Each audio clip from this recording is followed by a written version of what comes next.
जय शिवराय लाडकी बहिणींनो, Balaji online info या चॅनलवर तुमचं स्वागत आहे. लाडकी बहिणींनो, तुमच्यासाठी मी खूप मोठी अपडेट इथे घेऊन आलेला आहे. लाडकी बहिणींनो, तुम्ही 31 डिसेंबर 2025 पूर्वी लाडकी बहीण योजनेची केवायसी केलेली होती, परंतु त्याच्यामध्ये तुम्ही काही चुकीचे पर्याय निवडले असल्या कारणामुळे तुमचा लाडकी बहीण योजनेचा येणारा जो हप्ता आहे तो बंद पडलेला होता.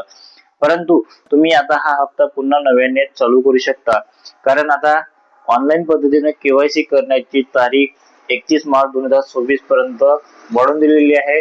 आणि लाडकी बहिणींनो, तुमच्यासाठी ही शेवट संधी आहे. तुम्ही याच्यामध्ये कोणतीही चुकी न करता हे जे केवायसी आहे ते पुन्हा नव्याने करू शकता. आणि ही जे केवायसी आहे हे फक्त त्याच महिलांसाठी आहे ज्यांची केवायसी चुकली होती आणि ज्यांच्या येणारा जो हप्ता तो बंद पडलेला आहे. ज्या महिलांनी पहिले केवायसी केली आहे आणि त्यांचा सुरळीत हप्ता चालू आहे त्यांच्यासाठी हा व्हिडिओ नाही आहे आणि ही केवायसी सुद्धा नाही आहे. तर लाडकी बहिणींनो, आता तुम्ही पुन्हा नव्याने याच्यामध्ये कसे करेक्शन करायचे आहे, कोणते पर्याय निवडायचे आहे, कोणते नाही निवडायचे आहे, तर मी ह्या व्हिडिओमध्ये तुम्हाला संपूर्ण माहिती देणार आहे. लाडकी बहिणींनो, चॅनलवर पहिल्यांदा आले असाल तर चॅनलला सबस्क्राईब करून ठेवा. असेच नवनवीन अपडेट मी तुमच्यासमोर आणणार आहे. तर मग लाडकी बहिणींनो, व्हिडिओला सुरुवात करूया. तर बघा लाडक्या बहिणींनो, तुम्हाला लाडकी बहीण योजनेची केवायसी करण्यासाठी सर्वात आधी गुगल क्रोमवर जाऊन तिथे लाडकी बहीण केवायसी असे सर्च करायचे आहे. त्यानंतर तुमच्यासमोर असे एक डॅशबोर्ड ओपन होऊन जाणार आहे. तिथे तुम्हाला येलो कलरमध्ये एक ऑप्शन दिसत आहे. ही केवायसीची संधी फक्त त्याच लाभार्थ्यांना आहे ज्यांच्याकडून केवायसी करताना चुकीचे पर्याय निवडण्यात आले होते. तर तुम्हाला त्या ऑप्शनवर क्लिक करून घ्यायचं आहे. त्या ऑप्शनवर क्लिक केल्यानंतर एक पेज ओपन होणार आहे. त्यामध्ये तुम्हाला लाभार्थी आधार क्रमांक टाकायचा आहे, म्हणजे तुमचा आधार क्रमांक टाकायचा आहे आणि खाली कॅप्चा टाकून घ्यायचा आहे जसाचा तसा. कॅप्चा टाकल्यानंतर खाली मी सहमत आहे इथे टिक करायचं आहे. मी सहमत आहे या ऑप्शनवर तुम्ही टिक केलं की खाली OTP पाठवा हे ऑप्शन दिसतं, त्यावर तुम्हाला क्लिक करून घ्यायचं आहे.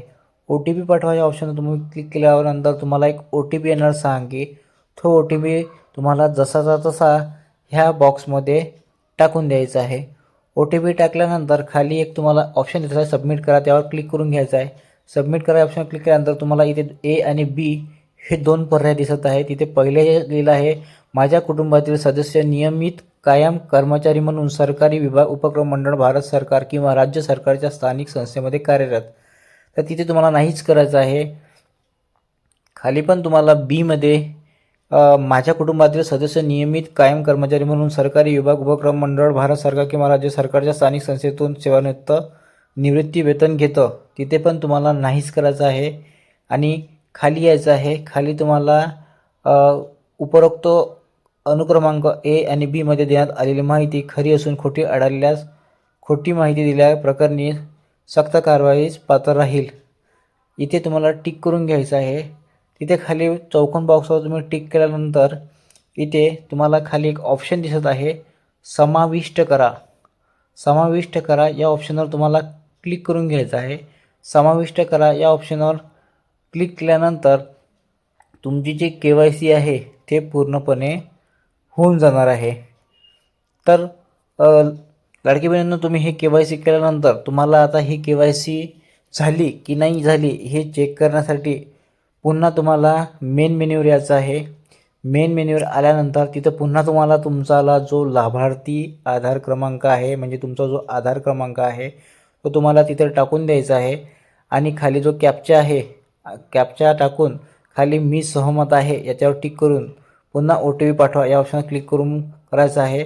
तर तिथे तुम्हाला असं दिसून जाणार आहे की या आधार क्रमांकाची जी KYC आहे याची प्रक्रिया पूर्ण झालेली आहे असं तुम्हाला दिसून जाणार आहे. तर लाडक्या बहिणींनो, अशा प्रकारे तुम्ही पुन्हा तुमच्या जे लाडकी बहीणची KYC आहे त्याच्यामध्ये करेक्शन करून तुमची KYC कंप्लीट करू शकता.